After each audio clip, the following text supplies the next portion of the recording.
Hello, everyone, and welcome to Sleepy Shadows. I know many of you listen to these stories to relax and fall asleep. If today was long or heavy, I'll do my best to make your night a little more comfortable with these stories. Before we begin, feel free to leave a comment and let me know where you're listening from tonight. If you enjoy calm, quiet horror stories like these, you're welcome to subscribe. Now, get comfortable, take a slow breath, and let's begin.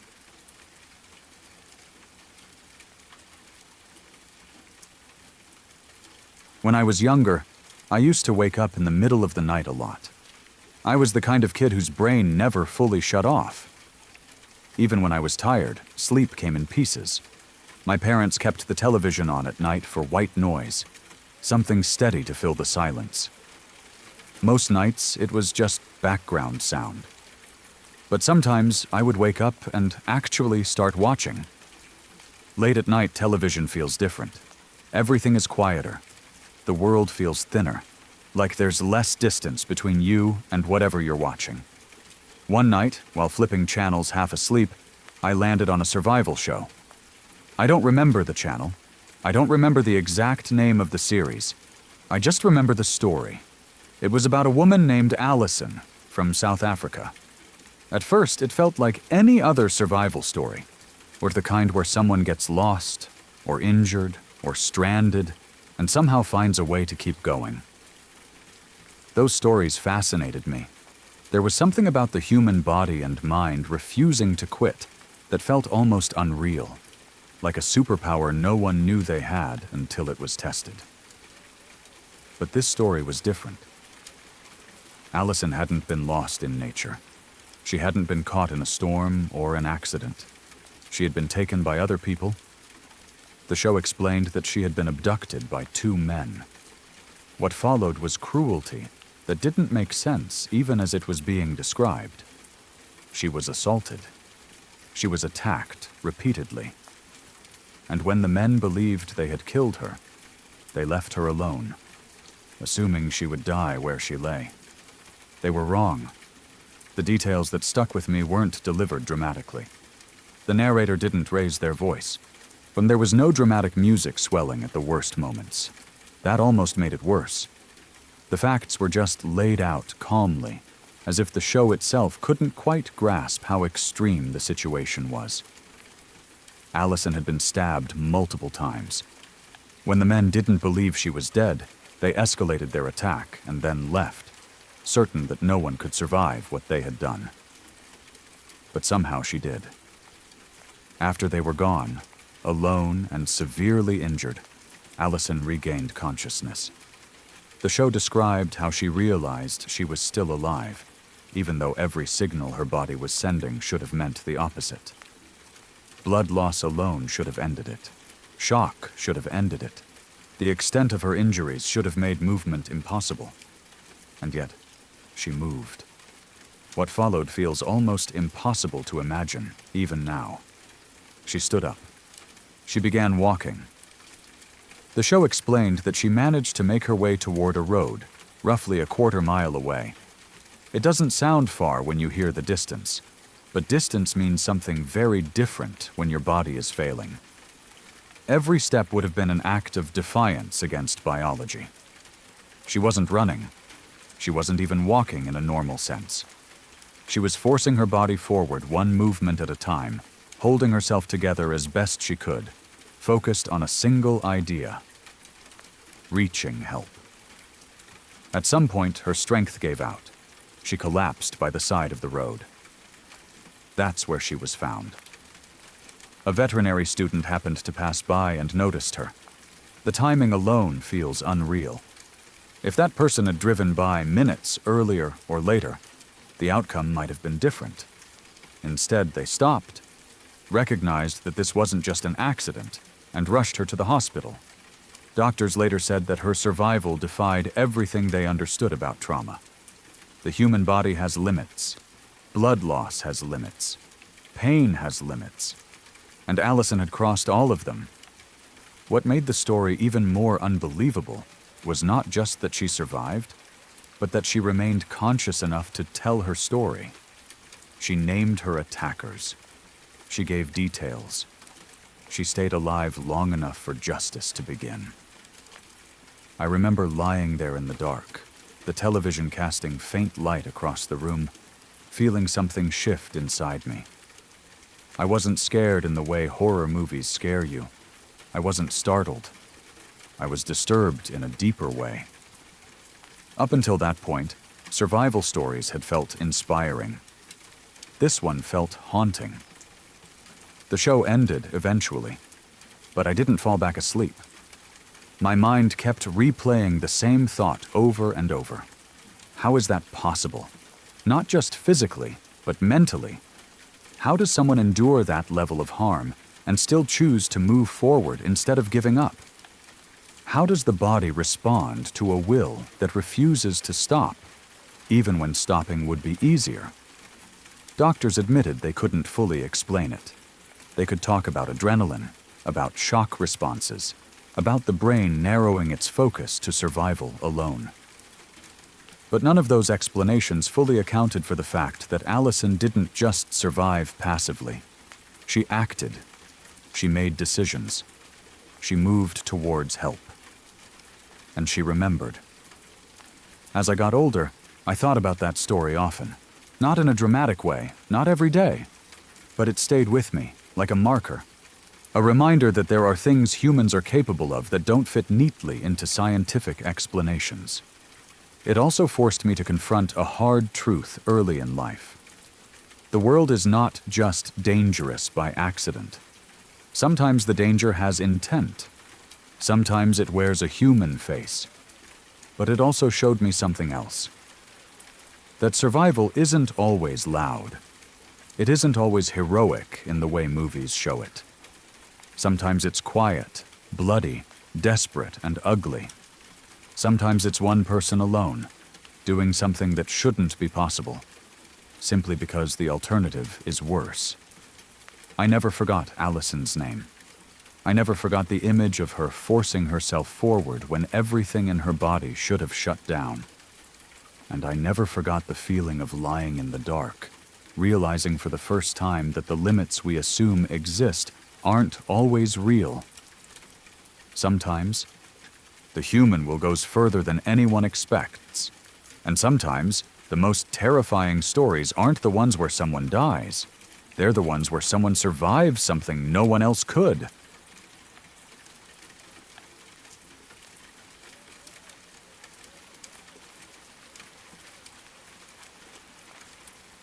Even now, years later, this is one of those experiences I can't explain, no matter how many times I replay it in my head.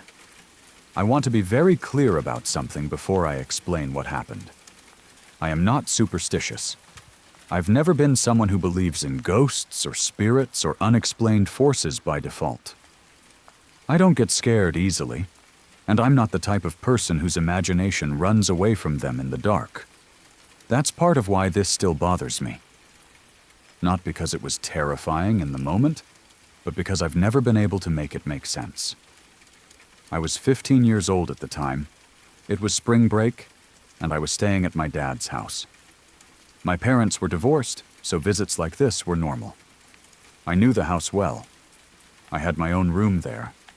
Nothing about being in that space felt unfamiliar or uncomfortable. It wasn't a creepy house. It wasn't old or noisy or drafty in any unusual way. It was just a normal place I had slept in many times before. That night, I went to bed like any other night. I don't remember having trouble falling asleep. I don't remember feeling anxious or restless. As far as I know, I was sleeping normally. What woke me up wasn't a dream. It was a sound. At first it felt distant. Not far away in a physical sense, but distant like it wasn't right next to me yet. The best way I can describe it is the sound of someone exhaling very hard. Not a sigh. Not breathing. An aggressive exhale, like someone forcefully blowing air out of their lungs. The sound moved. That's the part that's hard to explain. It wasn't just noise in the room. It felt like something traveling toward me. like if someone had thrown an invisible object across the room, and that object was made of sound and air. The exhale got louder and closer in a split second. Then it hit me. It was right in my ear, extremely loud, so loud it startled me fully awake instantly. I felt a rush of air against the side of my head. It actually blew my hair to the side, like someone had blown directly next to my face. I bolted upright in bed. My heart was racing, but not in a panic way, more like pure shock. My brain immediately went into problem-solving mode. I wasn't thinking, this is something paranormal. I was thinking, what just caused that? That's when I noticed the curtains. Across the room, the curtains covering my window were moving violently. They weren't swaying gently. They were being pushed hard. Like a strong wind was blowing straight through the window. The fabric was snapping and billowing. I could hear it clearly. There was also the sound of wind itself. A loud whistling, the kind you hear when air is forcing its way through a screen or a small opening. My immediate thought was simple and logical. I must have left the window open. I remember thinking, oh shit, I thought I closed that. Still half shaken, but now convinced there was an explanation, I got out of bed and walked quickly toward the window. The curtains were still thrashing, still loud, still being pushed inward by what sounded like a strong gust. I reached out and grabbed the curtains to pull them aside so I could close the window. The moment I did, everything stopped. The sound cut off instantly. The movement stopped instantly. The air went completely still, and I was standing there with my hand on the curtain, staring straight at the window. It was already closed, locked, not cracked, not loose, fully shut. No gaps, no rattling, no movement. The room was silent. I stood there frozen. I didn't move. I didn't step back. I just stared at the glass, waiting for something to happen again. Waiting for the curtains to move, or the wind to start up again, or any sign that what I'd just experienced had a physical cause. Nothing happened. The curtains hung perfectly still, like they always did when the window was closed. There was no breeze, no noise, no pressure change in the room. Nothing that suggested there had ever been wind blowing through that space at all. I checked the window with my hand. I pressed against it. I ran my fingers along the frame. I even unlocked it and opened it slightly, but just to see what it felt like when air actually moved through it. That wasn't what I had experienced. I closed it again and locked it. Then I stood there for a long time. I don't know exactly how long, but it felt like at least 10 minutes. I just stared at the window, replaying the sequence of events in my head, trying to spot the moment where I might have misunderstood something. Had I imagined the sound? Had I dreamed the first part and woken up halfway through? Had air pressure shifted somehow inside the house? None of it lined up. The sound had felt external, physical. It had moved through space. It had interacted with my body. And the curtains had been moving violently right in front of me. Eventually, I walked back to my bed. I didn't turn the light on. I didn't wake my dad. I didn't call out. Not because I was scared, but because I didn't even know what I would say. I lay down and stared at the ceiling. I didn't sleep again that night, not because I was afraid something would happen again, but because my brain wouldn't stop trying to solve it. I kept running through every explanation I could think of. Sleep paralysis didn't fit. I could move.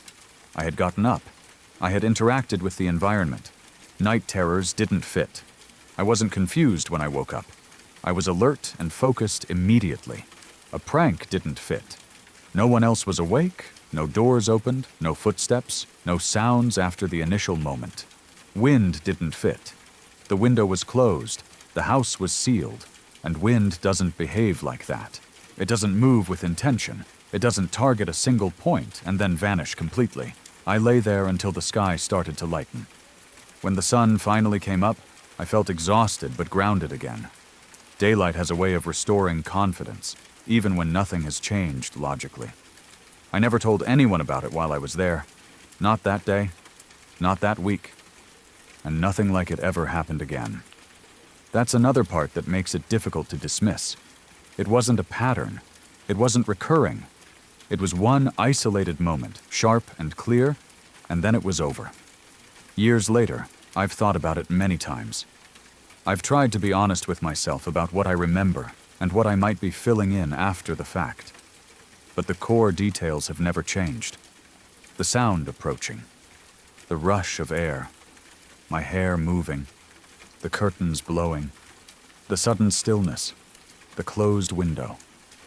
I'm not claiming to know what it was. I'm not saying it was something supernatural. I'm just saying that it happened.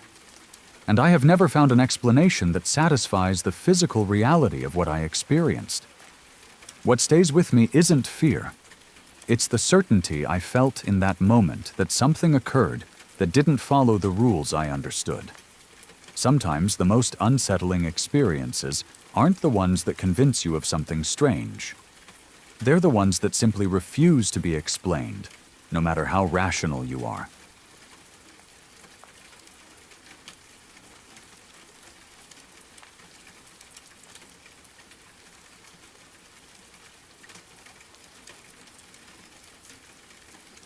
When I was around 13 years old, I did something completely ordinary. It was the kind of small, meaningless action you do without thinking. The kind that blends into the background of daily life and disappears from memory. At the time, nothing about the moment felt important. It wasn't late at night. It wasn't stormy or tense. There was nothing about the situation that suggested anything strange was about to happen. I was at home, just going about my day, bored in the way kids often are when there's nothing specific to do. For no real reason at all, I walked over to the back door of the house and opened it. I leaned my head outside, not stepping out fully, just enough to look around and feel the air. It was one of those absent-minded moments where curiosity has no real goal. I wasn't listening for anything. I wasn't expecting anything. The house itself was familiar. I had lived there long enough to know every normal sound it made. I knew how it creaked at night, how the wind sometimes moved around it, how animals in the distance usually sounded. Nothing about the place ever felt eerie or unsettling to me. It was just home. The moment my head went out the door, I heard a sound. It wasn't loud, but it was unmistakable. A groan. It wasn't a shout or a scream. It wasn't sudden or sharp. It was long and drawn out, low and heavy, like something forcing air out of its chest. The sound carried weight to it, the kind that makes you stop breathing for a second without realizing it. It felt deliberate, even though I couldn't explain why.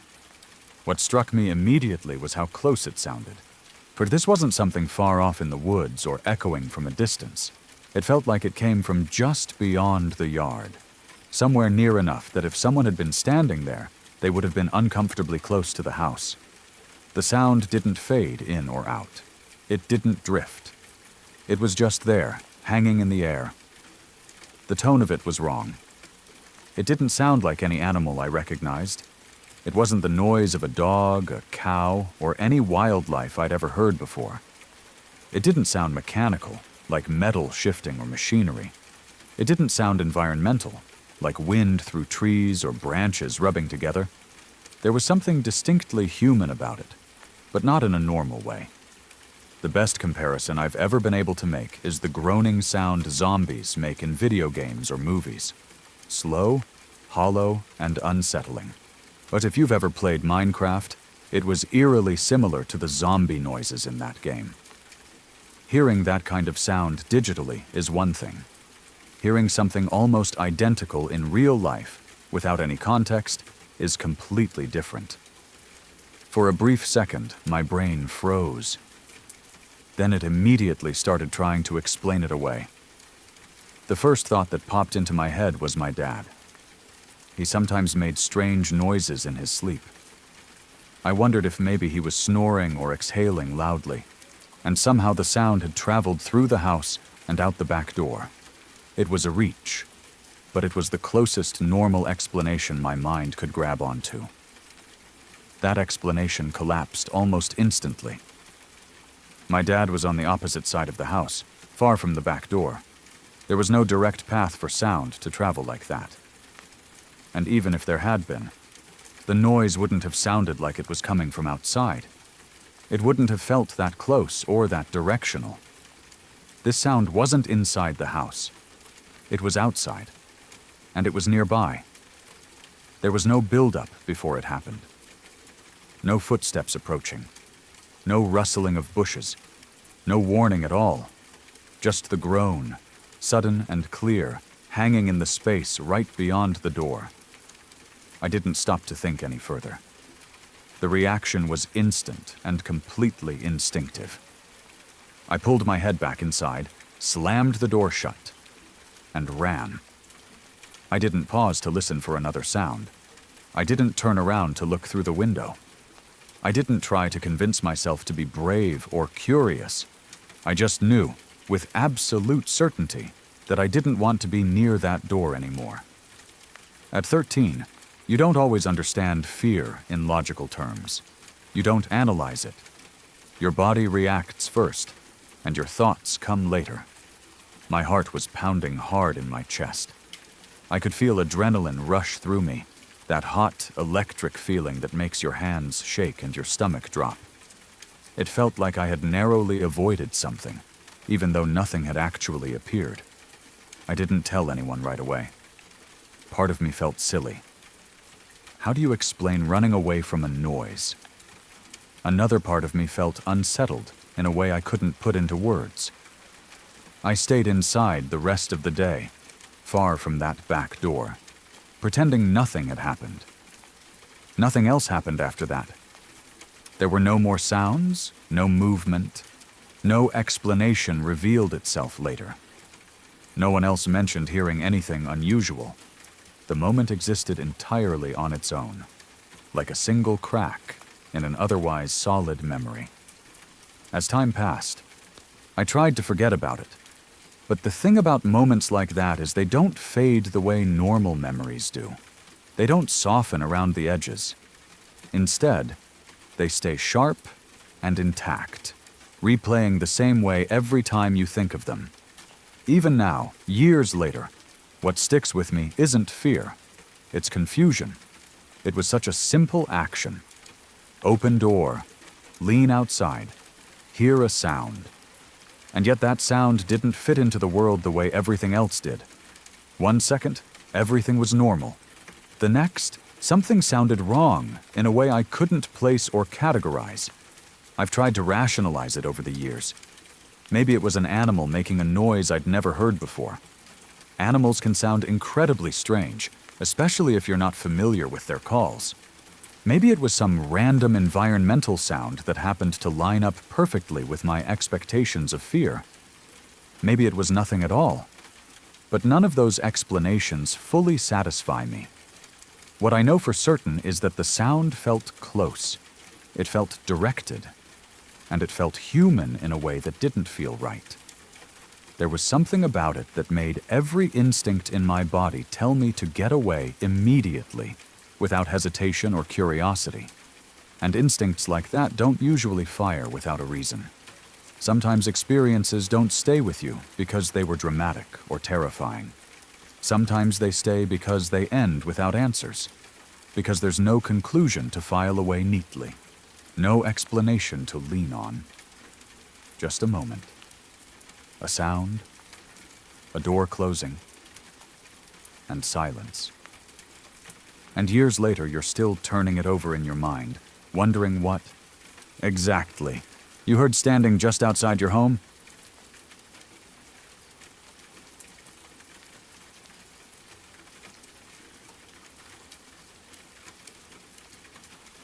This story didn't happen to me directly, but it has lived in my family for as long as I can remember. It's one of those stories that gets told quietly, usually when the subject of safety, trust, or childhood memories comes up. It's also one of those stories that never really leaves you once you've heard it, because it permanently changes how you look at the idea of safe people and familiar faces. When my mom was a child, she grew up in what most people would consider a normal, close-knit neighborhood. The kind of place where families knew each other well, where kids played outside until the streetlights came on, and where neighbors looked out for one another. It wasn't wealthy or glamorous, but it felt safe, familiar, predictable. There was a little girl who lived nearby, around my mom's age. They weren't best friends, but they knew each other well enough. She was a familiar face, someone you'd see riding her bike, playing in yards, showing up at birthday parties or neighborhood events. She was part of the background of childhood, someone who belonged to that place just as much as anyone else. Then one day, she was gone. She was somewhere between 7 and 9 years old when it happened. Old enough to be trusted to play nearby, young enough to still believe adults were there to protect her. The neighborhood didn't immediately understand what had happened.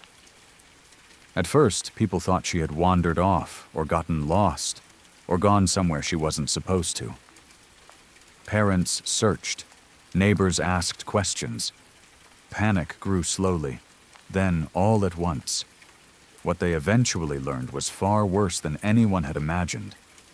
She had been kidnapped. She had been raped. Or she had been murdered. The man who did it was not a stranger. That's the part that still makes people feel sick when they talk about it.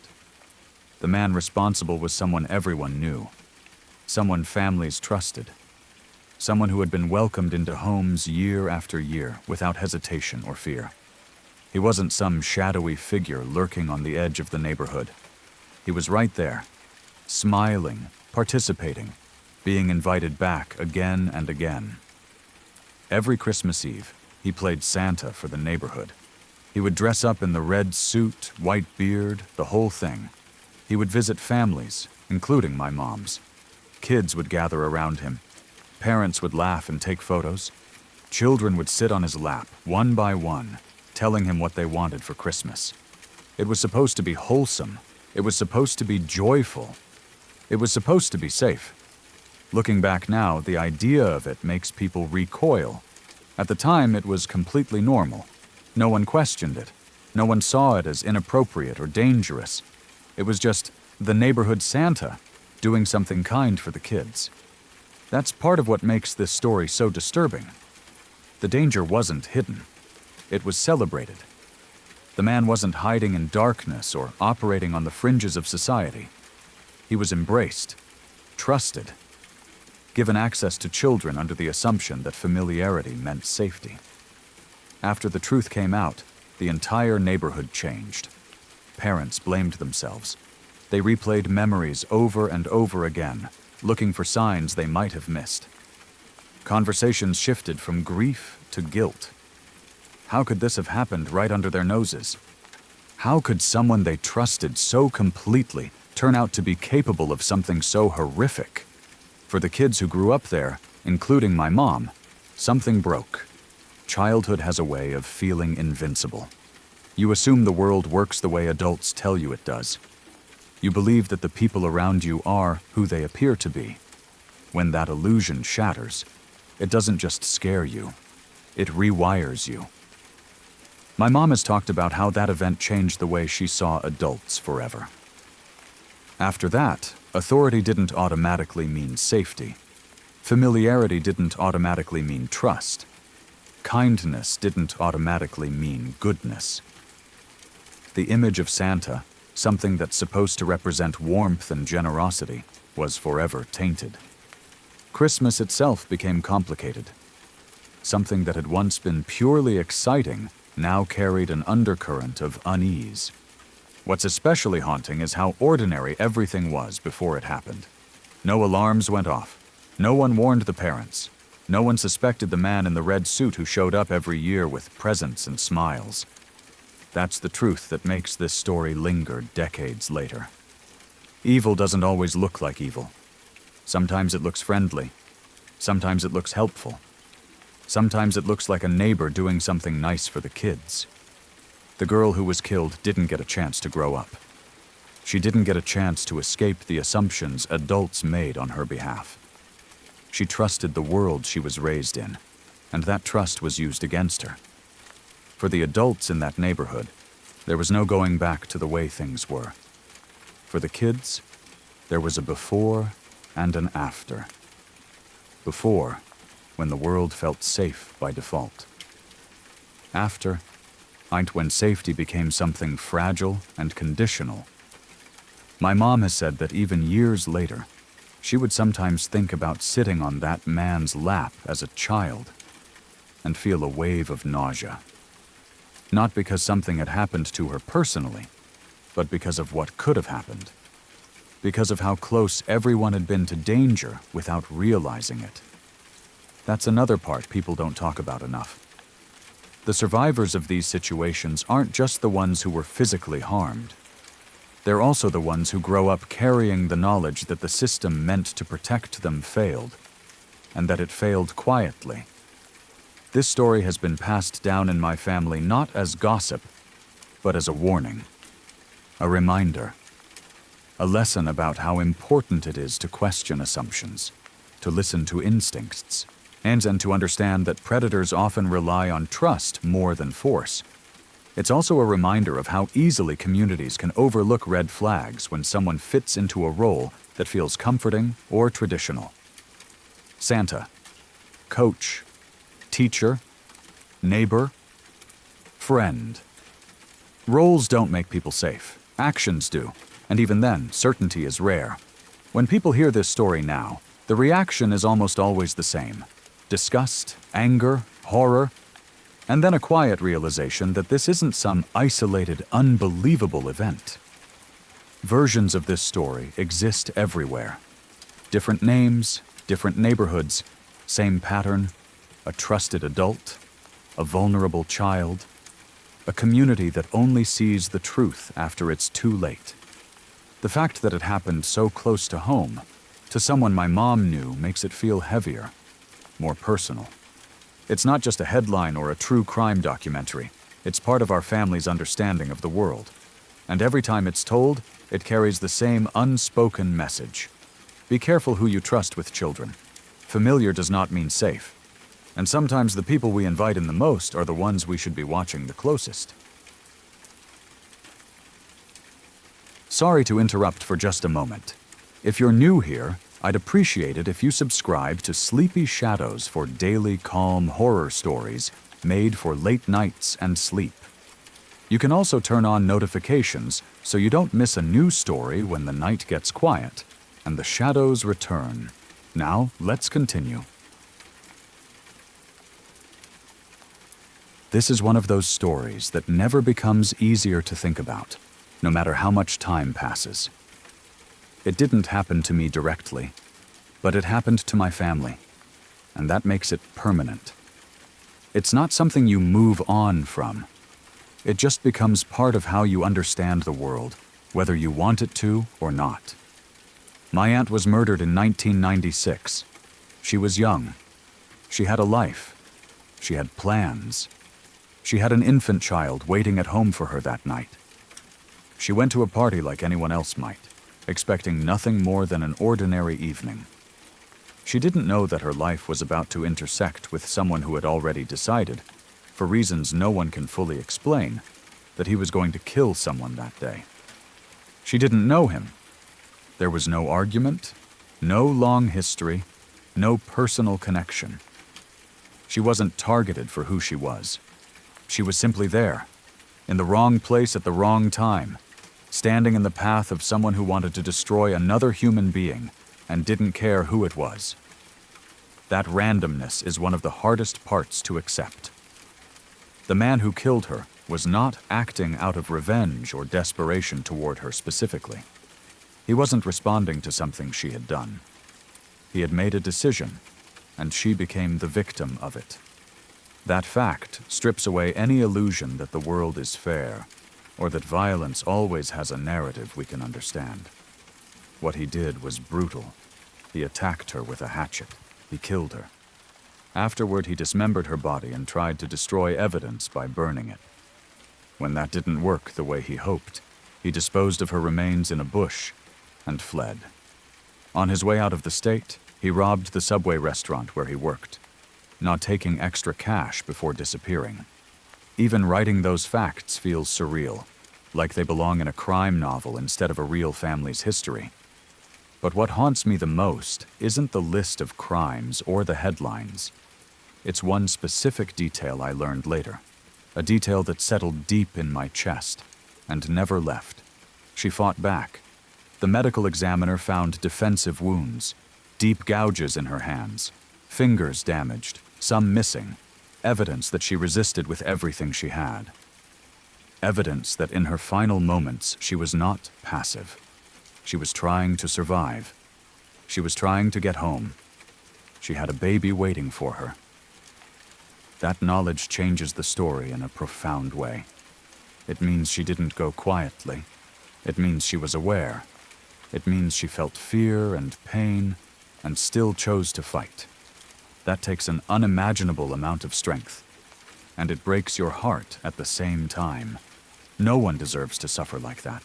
No one deserves to have their life cut short by someone else's decision to act on violence.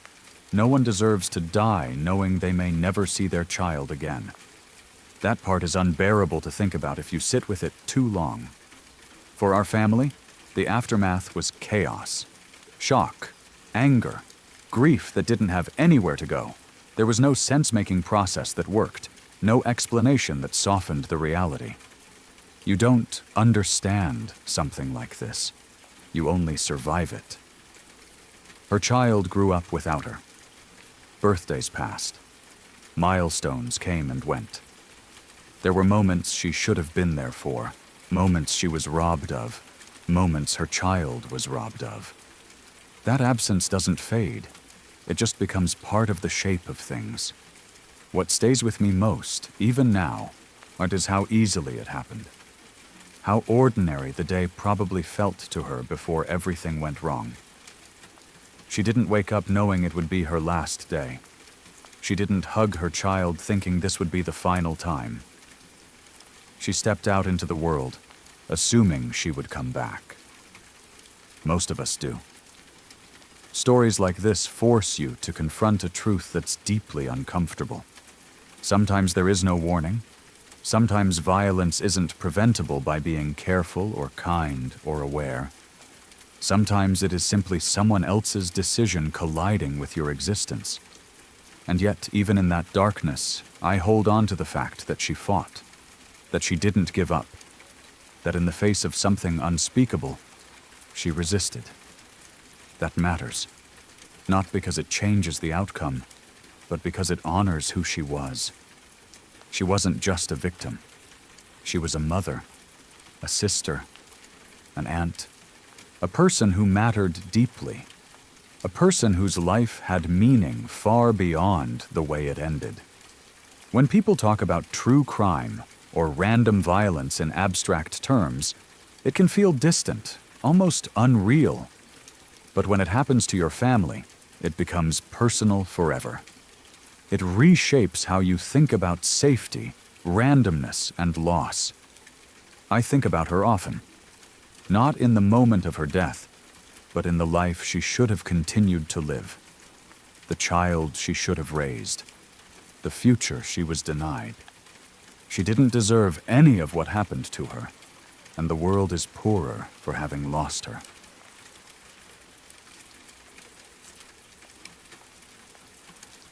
When I first heard this story, I didn't really believe it. Not because I thought my dad was lying, but because the details felt too extreme, too disconnected from the quiet, ordinary life I knew. It sounded like something that belonged in a newspaper headline or a crime documentary, not something tied loosely to our family history. At the time, I was around 15 years old, and stories told by parents often blur together with exaggeration, half-remembered facts, and adult conversations you're not fully meant to understand. It was one of those stories that came up casually, not during a serious talk, but almost in passing. My dad mentioned that many years earlier, back in the early 1980s, he had dated a woman for a while. They hadn't just gone on a few dates. They had lived together. They shared a space, a routine, a part of their lives. Eventually, the relationship ended. According to him, the reason was her drinking. It wasn't occasional or social. It was heavy, constant, something that affected her behavior and their life together. He said it became too much. He couldn't fix it. He couldn't live with it. So they broke up, and their lives went in different directions. That alone didn't seem unusual. People break up all the time. People struggle with addiction. People drift apart and lose contact. There was nothing remarkable about that part of the story. What came next is what stayed with me. Years passed. A long time passed. The 1980s faded into the background, and life moved on. By the late 1990s, my dad had built a completely different life. Whatever connection he once had to that woman existed only as a memory. Then one day, the police came to our house. Not for him, not because he had done anything, but because they were investigating a murder. The woman he had once lived with had been killed. The way he described it was restrained, but even with minimal detail, the reality was horrifying. She had been found at the end of a driveway. There had been an explosive device involved, not something distant or impersonal, but something placed directly on her body, something that detonated inside her. The part that still makes my stomach drop is learning that she was alive when she was first discovered. She didn't die instantly. Emergency responders arrived while she was still breathing, still conscious enough to register pain, still alive in a situation that defies comprehension. She was rushed for medical help, but there was nothing that could be done. She died from her injuries shortly afterward. It was an act of violence that didn't fit into any simple category. It wasn't a robbery gone wrong. It wasn't a crime of passion with an obvious suspect. It wasn't random in the way street violence can be random. It was calculated, deliberate, and deeply cruel. The police came to our home because my dad's name was in her past. Because he had once lived with her. Because when something this extreme happens, investigators trace every connection, no matter how old. They asked him questions. Where had he been? Did he still have contact with her? Had he seen her recently? Did he know anyone who might want to harm her? He told them the truth. He hadn't seen her in years. He didn't know what her life looked like anymore. He didn't know who she spent time with. He did, however, offer a theory. Not an accusation, just an observation based on what he remembered about her. He said it was likely connected to someone she met at a bar that night. He explained that she had always struggled with drinking, and that when she drank heavily, she often put herself in dangerous situations without meaning to. She trusted the wrong people. She stayed out late. She went home with strangers. Not because she was reckless, but because addiction narrows your sense of danger. The police listened, and then they left. The case went cold. The killer was never found. No one was arrested. No one was charged. No clear motive was ever publicly confirmed. The crime remained unsolved, sitting in that uncomfortable space where something terrible happened, but accountability never followed. When my dad told me all of this, I didn't know what to do with it. I was 15. I had no frame of reference for something like that.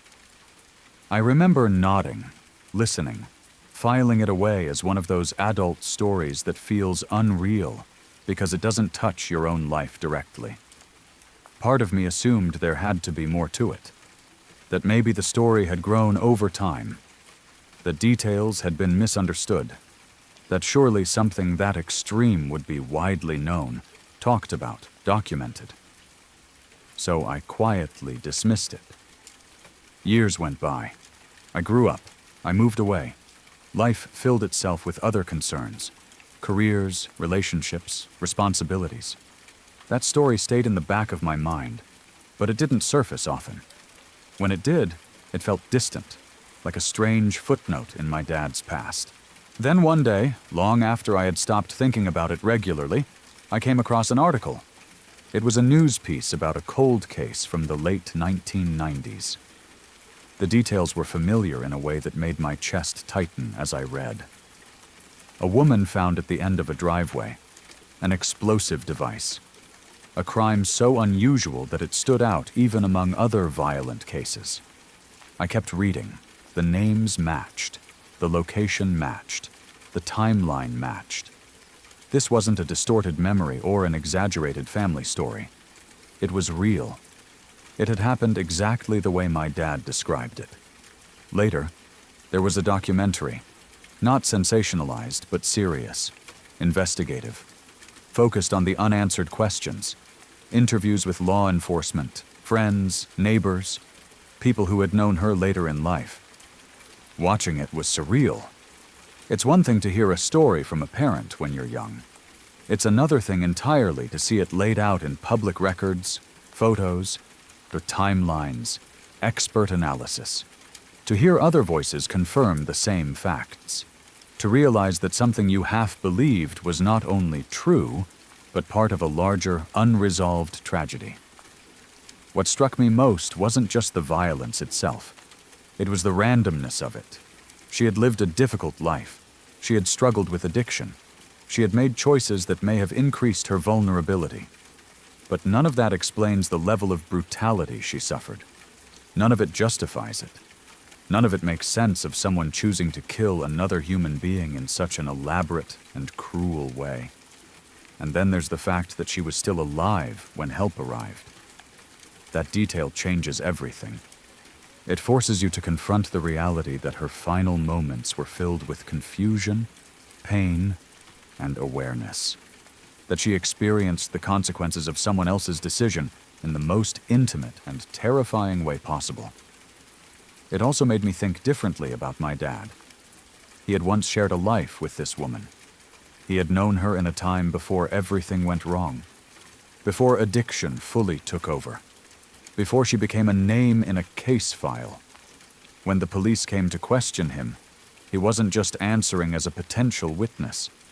He was being confronted with the knowledge that someone he once cared about had met an unimaginably violent end. And then life went on. That's the part people don't talk about enough.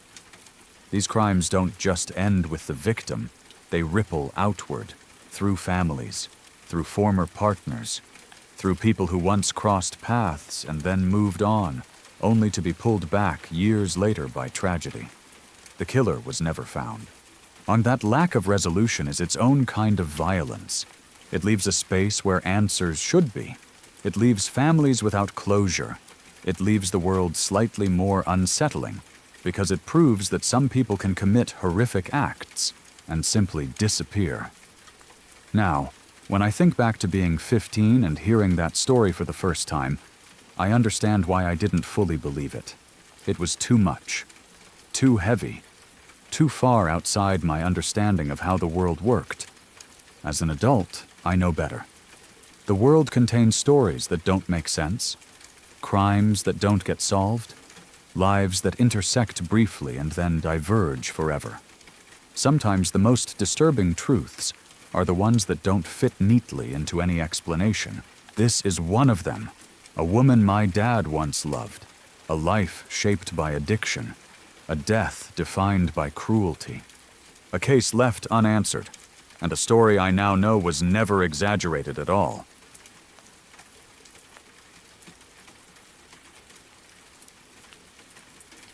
In the early morning hours of June 5th, 1983, the quiet routine of a semi-rural neighborhood in Chino Hills, California, was shattered in a way that would leave scars not just on one family, but on everyone who learned what had happened there.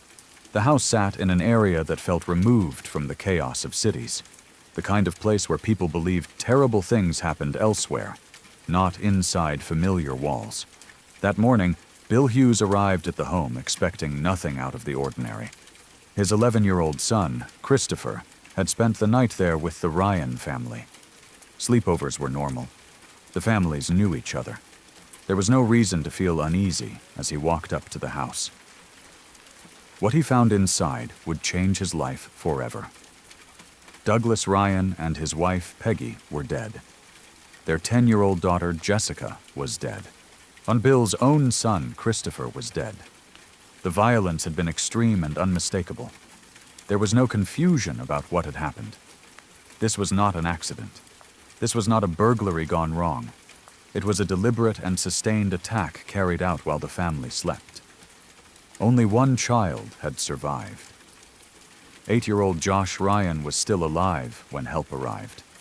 He had suffered a severe injury to his throat, but had somehow lived through the night. He was rushed for medical treatment and survived, though the trauma would follow him for the rest of his life. The scene inside the house was overwhelming. Investigators quickly determined that multiple weapons had been used: a hatchet, a knife, an ice pick. The use of different tools suggested either a prolonged attack or a level of rage and intent that went beyond anything easily understood. It wasn't quick. It wasn't restrained. It was personal in a way that made it difficult to comprehend. Odd details added to the confusion. Peggy Ryan's purse was sitting openly on the kitchen counter. Nothing had been taken from it. Money was still inside. If the motive had been robbery, it didn't fit the evidence. The house hadn't been ransacked. Valuables were not missing. One thing was gone, though. The family station wagon had vanished. That detail immediately drew attention. Vehicles don't disappear quietly. Someone had taken it, driven it away from the scene, and left behind a house full of devastation. Days later, the station wagon was found abandoned in Long Beach, roughly 50 miles southwest of Chino Hills. It had been driven a considerable distance, suggesting the killer had enough time and presence of mind to leave the area and blend back into the world. For the community, the shock was immediate and intense. Chino Hills was not a place people associated with something like this. Parents looked at their own children differently. Doors were locked more carefully. Familiar routines suddenly felt unsafe. Investigators were under enormous pressure to find answers quickly. From the beginning, the case didn't fit neatly into any category. There was no clear suspect, no obvious motive, no signs of forced entry. The victims appeared to have been targeted while asleep, which meant whoever did this either knew the family's habits or felt confident enough to enter a dark house and carry out an attack without waking neighbors. Attention turned to the surviving child. Lord Josh Ryan was the only witness, but he was 8 years old, injured and traumatized. What he could remember came in fragments. Investigators had to be careful not to contaminate his memory or pressure him into filling gaps. His recollections were limited, and understandably so. As the investigation unfolded, law enforcement began looking beyond the immediate family and neighborhood. They traced the abandoned vehicle. They looked at known offenders in the region. They followed leads that led nowhere. The brutality of the crime suggested someone capable of extreme violence, but that alone described far too many possibilities. Eventually, the case took a turn. Authorities identified a suspect. Evidence linked him to the scene. The details of how they connected him were built slowly through forensic work, witness statements, and the trail left by the stolen vehicle. This wasn't a case cracked by a single dramatic clue, but by assembling pieces that on their own might not have meant much.